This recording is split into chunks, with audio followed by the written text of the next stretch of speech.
News at 6। Let's mic समाचारों के साथ मैं महेश सिंह। कांग्रेस के वरिष्ठ नेता और राज्यसभा सांसद अभिषेक मनु सिंघवी ने नेशनल हेराल्ड मामले में दिल्ली पुलिस की नई एफआईआर को राष्ट्रीय उत्पीड़न करार दिया है।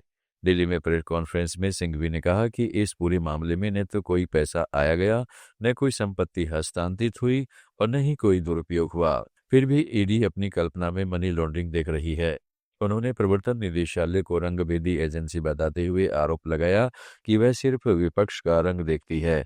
यह कोई नेशनल हेराल्ड केस नहीं बल्कि भाजपा की बदले की भावना से चलाया जा रहा राष्ट्रीय उत्पीड़न का मामला है, जिसका मकसद अर्थव्यवस्था, बेरोजगारी जैसे असल मुद्दों से ध्यान हटाना है। क्योंकि ईडी में लिखा है कि वो डिपार्टमेंट, वो यूनिट जो सरकारी यूनिट हो, ऑफिसर एम्पावर्ड टू, सिर्फ वही कंप्लेंट कर सकता है। अब नेशनल हेराल्ड में विचित्रता यह है कि किसी ईडी, किसी पुलिस, किसी एफआईआर में रजिस्टर नहीं हुआ था। सिर्फ सुब्रमण्यम स्वामी जी कोर्ट गए थे, उन्होंने एक प्राइवेट कंप्लेंट की थी। उस प्राइवेट कंप्लेंट के आधार पर केस शुरू हुआ और कुछ समय बाद स्वयं प्राइवेट कंप्लेंट को अपने आप खुद जाके हाई कोर्ट स्टे करवा दिया, यानी अपनी कंप्लेंट को स्टे करवा दिया।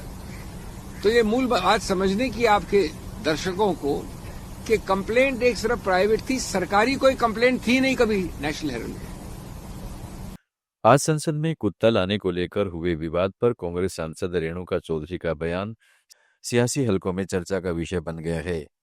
रेणुका चौधरी ने कहा कि कोई कानून नहीं है कि संसद में कुत्ता नहीं लाया जा सकता। रेणुका चौधरी ने सरकार पर तंज कसते हुए कहा, हम एक बेजुबान जानवर की मदद करें तो मुद्दा बन जाता है, लेकिन संसद में बैठकर रोज काटने वालों पर कोई चर्चा नहीं होती।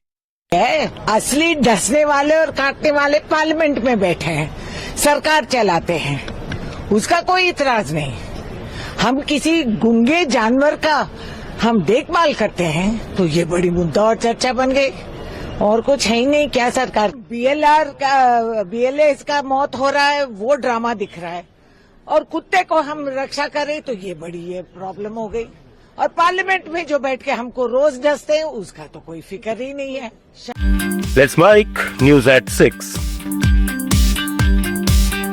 विदेश मंत्री डॉक्टर एस जयशंकर ने जिनेवा में जैविक हथियार संधि यानी BWC 50वीं वर्षगांठ पर दुनिया को कड़ा संदेश दिया। उन्होंने चेतावनी दी है कि समय बहुत कम है और जैविक खतरा तेजी से बढ़ रहा है। जयशंकर ने कहा है कि जीन एडिटिंग, सिंथेटिक बायोलॉजी और AI जैसे नए औजार अब इतने सस्ते और सुलभ हो गए हैं कि कोई भी गैर राज्य संगठन या आतंकी समूह उनका दुरुपयोग कर सकता है। अगर जैव सुरक्षा असमान रही तो वैश्विक सुरक्षा भी असमान हो जाएगी। कोविड महामारी का उदाहरण देते हुए विदेश मंत्री ने याद दिलाया कि प्राकृतिक हो या जानबूझकर फैलाया गया जैविक खतरा किसी सीमा का सम्मान नहीं करता। एशिया, अफ्रीका और लैटिन अमेरिका के कमजोर स्वास्थ्य ढांचे पूरी दुनिया के लिए जोखिम है और अब पुराने नियमों से काम नहीं चलेगा।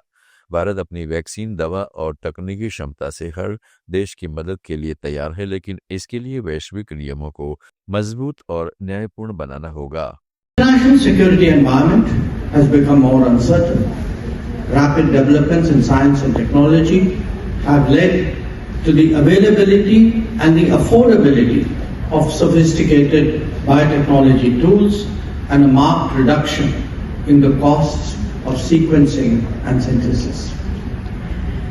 Recent outbreaks, including the COVID-19 pandemic, which affected each and every one of us, have imposed a steep learning curve for policymakers and practitioners alike. These developments have raised new questions to be considered in the context of the implementation of the BWC. समाचारों में फिलहाल इतना ही। जुड़े रहिएगा let's mic के साथ। आप सुन रहे थे let's mic more than radio. Follow कीजिए हमें हमारे सोशल मीडिया प्लेटफॉर्म्स पर। It's time for news. It's time for More Than Radio. Presenting the first radio news app, Let's Mic. Let's Mic, a news-based app on your phone where you get to watch and listen news, talk shows, interviews, radio show podcasts. On Let's Mic, you get all relevant information of TV, print, radio, podcast.